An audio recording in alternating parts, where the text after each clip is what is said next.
नमस्कार, स्वागत है आपका न्यूज टाइम्स के इस बुलेटिन में। मैं हूं रूही और आइए सबसे पहले नजर डालते हैं आज की मुख्य खबरों पर। राष्ट्रीय लोक अदालत में दर्जनों बड़े मामलों का हुआ निष्पादन, दिन भर रही गहमा गहमी। विमेंस कॉलेज की प्राचार्य डॉक्टर सुमिता मुखर्जी ने पूर्व प्राचार्य डॉक्टर शुक्ला मोहंती पर लगाया गंभीर आरोप। और राष्ट्रीय अंतर्राष्ट्रीय प्रतियोगिताओं में अपना झंडा गाड़ने वाला मुक्केबाज सरकारी उदासीनता के कारण आज दाने दाने को मोहताज। अब खबरें विस्तार से। मेगा लोक अदालत के बाद शनिवार को राष्ट्रीय लोक अदालत लगाया गया, जिसमें कई मामलों का निष्पादन किया गया। 3 दिवसीय मेगा लोक अदालत के बाद शनिवार को राष्ट्रीय लोक अदालत लगाया गया। दरअसल पूरे देश भर में आज के दिन राष्ट्रीय लोक अदालत लगाकर कई मामलों का निष्पादन किया गया। इस दौरान डिस्ट्रिक्ट जज अमिताभ कुमार खुद मौजूद थे।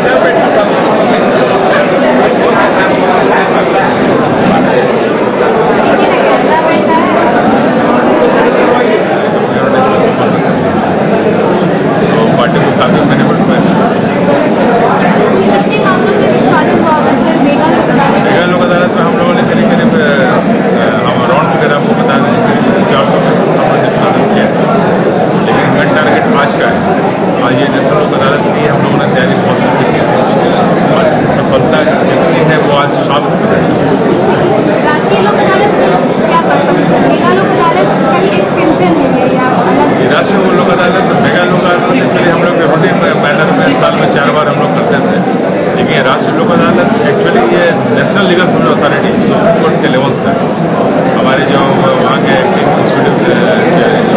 चेयरमैन बॉडी होते हैं वो सुप्रीम कोर्ट के लेवल से ही ये इसको इनिशिएट किया।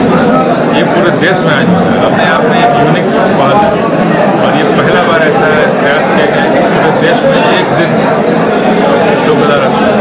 दूसरी खबर है, जहां जमशेदपुर वुमेन्स कॉलेज की प्रिंसिपल ने पूर्व प्रिंसिपल डॉक्टर शुक्ला मोहंती पर गंभीर आरोप लगाते हुए कहा कि उन्हें बदनाम करने की साजिश रची जा रही है। वुमेन्स कॉलेज की प्रिंसिपल डॉक्टर सुमिता मुखर्जी पर शुक्रवार को एक पूर्व छात्र नेत्री ने मारपीट का आरोप लगाया था। इस पर शनिवार को पत्रकारों से बातचीत में डॉक्टर सुमिता मुखर्जी ने कहा कि पूर्व प्राचार्य डॉक्टर शुक्ला मोहंती के इशारे पर सब कुछ हो रहा है। आज जो हो रहा है धीरे धीरे ना, बहुत खराब उसका ट्रेंड हो रहा है धीरे धीरे। देखिए कल जो बिना मतलब का बोल दिया, हम गला हाथ सब काट दिए, तो ये मैंने आप सोच लीजिए कि मैंने होता ना, किसी को देखने से, किसी का बैकग्राउंड देखने से भी तो कुछ पता चलता है। और हम कुर्सी में बैठे हैं और जबकि एक सोचिए स्कूल का 4 साल का बच्चा को थप्पड़ कोई नहीं मार सकता अभी का जमाने में, ठीक है, और हम एक कॉलेज की लड़की उसका गला हाथ काट देंगे। सोच लीजिए इंटेंशन है या ऑर्डिनरी है, ये तो समझ रहे हैं। आरोप लगाया जा रहा है कि वो आरटीआई देने आई थी, हाँ। लेकिन आपके द्वारा मना कर दिया गया। नहीं, हमने उसको, जो हमारे यहाँ सिस्टम है, सब जगह सिस्टम है, जो क्लर्क है वो रिसीव करती है। यहाँ आई, हम बोले तुम पूनम को दे दो, पूनम रिसीव कर लेंगे और हम बाद में देखेंगे। तो मैम ये कितना हद तक है कि आप दोनों में बातचीत हो रही थी, उसके बाद वो आरोप लगा रही थी? 59, आप देखिए ना इसको, 59 सेकंड्स में वो आई निकल गई। टाइमिंग देखिए, कल तो आप नहीं आए। मैडम क्या लगता है किसके इशारे पर हो रहा है?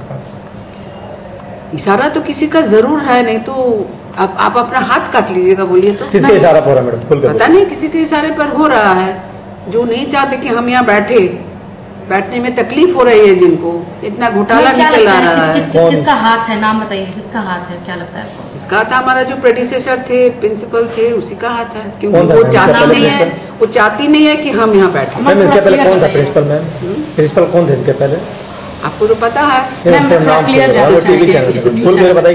आप बताएंगे तो हम लोग टीम पता चलेगा, व्यक्ति को पता चलेगा कि कौन थे व्यक्ति, किनके द्वारा ये सब कार्य किया जा रहा है। अभी जो हमारे प्रेडिसेसर थे डॉक्टर शुक्ला मोहंती, उनको पसंद नहीं हम यहाँ बैठे हैं। अगली खबर है, जहां अंतर्राष्ट्रीय व राष्ट्रीय प्रतियोगिताओं में अपनी प्रतिभा का झंडा गाड़ने एवं राज्य व देश का नाम कई बार रोशन करने वाले मुक्केबाज रामदास हांसदा आज दाने दाने को मोहताज हैं।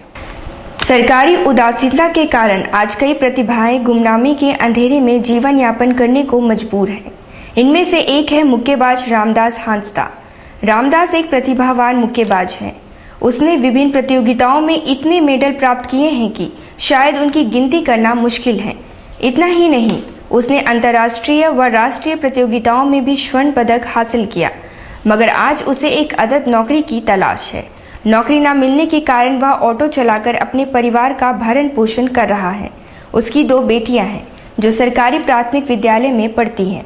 रामदास हांसदा का कहना है कि उसके कई साथियों को नौकरी मिली और वह भी इसी आशा में था और अधिकारियों और कार्यालयों के चक्कर काट काट कर वह थक चुका है। मेरा एक हाइट छोटा है, मैं अब हाइट छोटा है और मेरा कोई सोर्स या पैरवे नहीं है मेरे ऊपर, सोर्स पैरवे नहीं है कुछ। मुख्यमंत्री की बात आप बता रहे थे। मुख्यमंत्री की बात यही बता रहे थे कि अभी पेपर में बोले थे कि नेशनल प्लेयर को बीपीएल परिवार वाले को सीधी नौकरी देंगे, लेकिन हम भी एक बीपीएल परिवार से हैं। मैंने भी नेशनल खेला है, इंटरनेशनल खेला है, लेकिन मेरे को अभी तक कुछ नहीं मिला है। उम्मीद लगाए हैं क्या? उम्मीद यही लगाएंगे कि हो सकता है कुछ कल को मेरे लिए कुछ नौकरी या कहीं कोई सहायता मिल जाए, जो गरीबी से अभी गुजर रहे हैं उससे उभर पाएं। कहाँ खेल चुके हैं? खेले तो दिल्ली, बेंगलोर, हैदराबाद, हाँ नेशनल, इंटरनेशनल, स्टेट। हाँ स्टेट तो अपना स्टेट में क्या है। आपके साथ वालों को नौकरी के बारे में आप कुछ बता रहे? हाँ उन लोगों का नौकरी हो गया है। मेरे दोस्त है बहुत ही अच्छे, आप जानते होंगे, दिवाकर प्रसाद, ओलंपियाड है। और छात्र नेत्री एवं कांग्रेस से जुड़ी नलिनी सिन्हा के पक्ष में शनिवार को कांग्रेस के नेताओं ने खड़े होते हुए घटना की जांच की मांग की है। विमेंस कॉलेज की प्रिंसिपल डॉक्टर सुमिता मुखर्जी पर नलिनी सिन्हा पर हमला करने व घायल करने का आरोप है। शनिवार को जिला कांग्रेस की ओर से एसएसपी को एक ज्ञापन सौंपकर मामले की जांच करने व दोषी के विरुद्ध कार्रवाई की मांग की गई। उनका नेतृत्व आनंद बिहारी दुबे कर रहे थे। धांधलियां हुई हैं, उसको लेकर के ये अपना सूचना के अधिकार की तहत डिमांड करने गई थी। ये हमारा आवेदन है, इस पर हमको जवाब चाहिए। जो भारत सरकार ने हमको संवैधानिक अधिकार दिया है और उस अधिकार के तहत हम किसी से भी सूचना के अधिकार की तहत अपनी क्वेरी कर सकते हैं। इस पर उन्होंने आवेदन लेने से मना किया। इनके रिक्वेस्ट करने पर उन्होंने इनके ऊपर आक्रोश में आकर के लोहे के स्केल से चार्ज कर दिए। चार्ज करने के बाद इनके गले में, हाथ में चोटें आई हैं जो गंभीर हैं। तो इसके बाद एक प्राचार्य के कुर्सी पर बैठी हुई, इतने महत्वपूर्ण और सम्मानित पद पर बैठी हुई किसी महिला के द्वारा अगर इस तरीके का एक महिला नेत्री के साथ व्यवहार किया जाता है तो अपने स्कूल के बच्चियों के साथ, कॉलेज के बच्चियों के साथ उनका क्या व्यवहार होगा, ये तो मैंने समझने की बात है।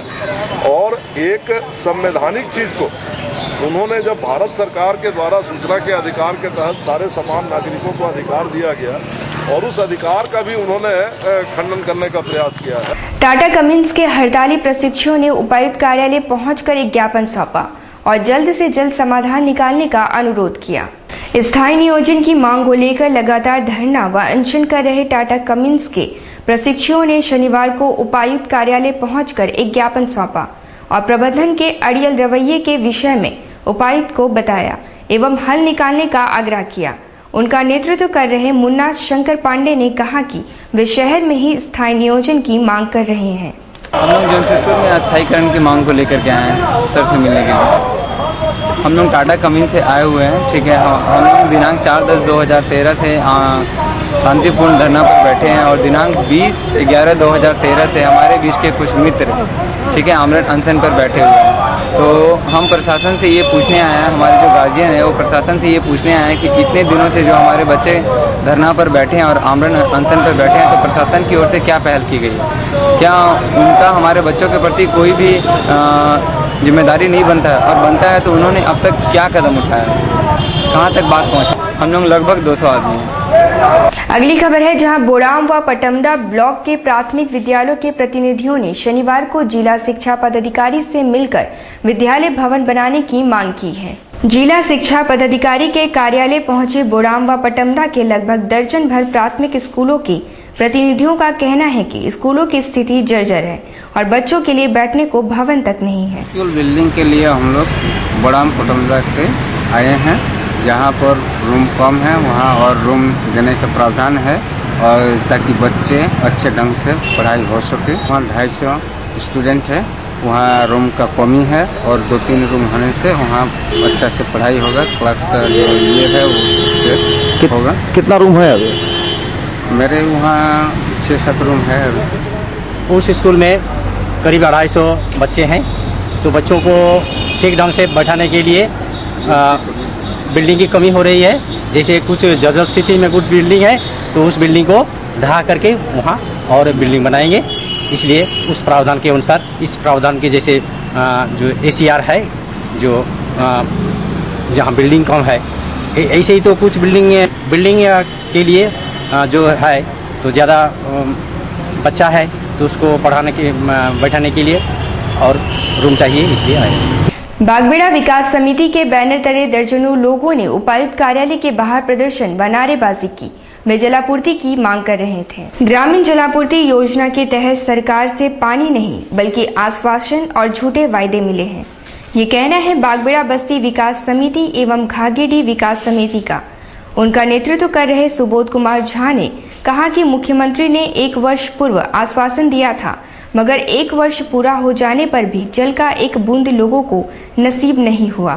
चालू करो, चालू करो, बागबेड़ा ग्रामीण जलापूर्ति योजना चालू करो, चालू करो, चालू करो। मुख्यमंत्री हाय हाय, हाय हाय हाय, मुख्यमंत्री हाय। आज हम लोग बागबेड़ा ग्रामीण जलापूर्ति योजना की मांग को लेकर के माननीय मुख्यमंत्री को मांग पत्र उपायुक्त महोदय के नाम से हम लोग सौंप रहे हैं, क्योंकि 2005 से क्रमबद्ध बागबेड़ा ग्रामीण जलापूर्ति योजना, गोविंदपुर जलापूर्ति योजना, बागबेड़ा कॉलोनी जलापूर्ति योजना की मांग को लेकर बागबेड़ा महानगर विकास समिति, संपूर्ण घागेडी विकास समिति के द्वारा जन आंदोलन किया जा रहा है।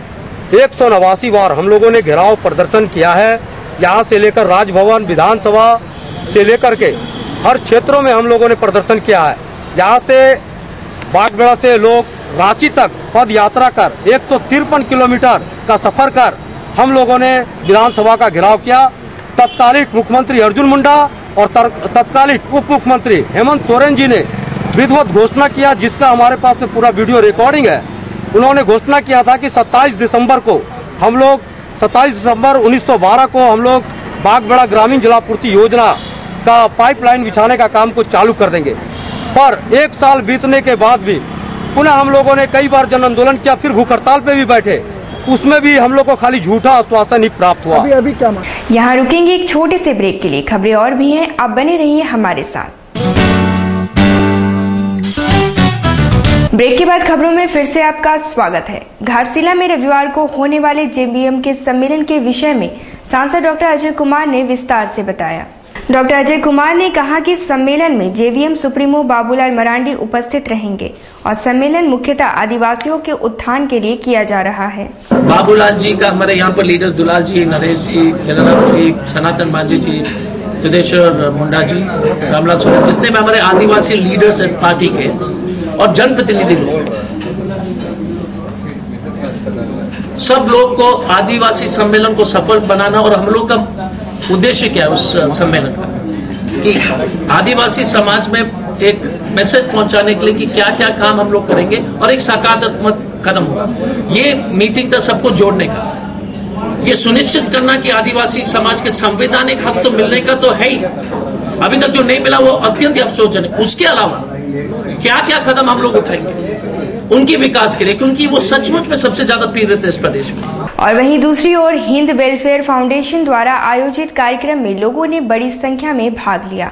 कार्यक्रम मूलतः आत्महत्या निवारण पर केंद्रित था। आत्महत्या की बढ़ रही घटनाओं पर अंकुश लगाने के लिए लोगों को जागरूक करने की जरूरत है और ये प्रयास हिंद वेलफेयर फाउंडेशन पिछले 2 वर्षों से करता आ रहा है।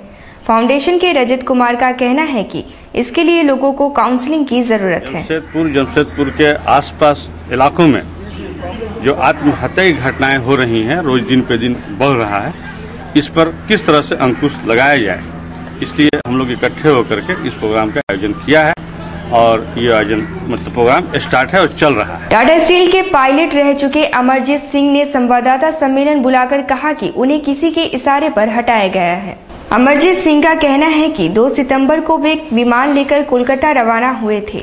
विमान में 4 यात्री भी थे। रास्ते में वज्रपात हुआ जिससे विमान में हल्की चोट पहुंची। उन्होंने कोलकाता पहुंचकर चीफ इंजीनियर को बताया तो उन्हें वापस लौटने को कहा गया। वापस लौटने पर उन पर कार्रवाई की गई और उन्हें विमान उड़ाने से वंचित कर दिया गया है।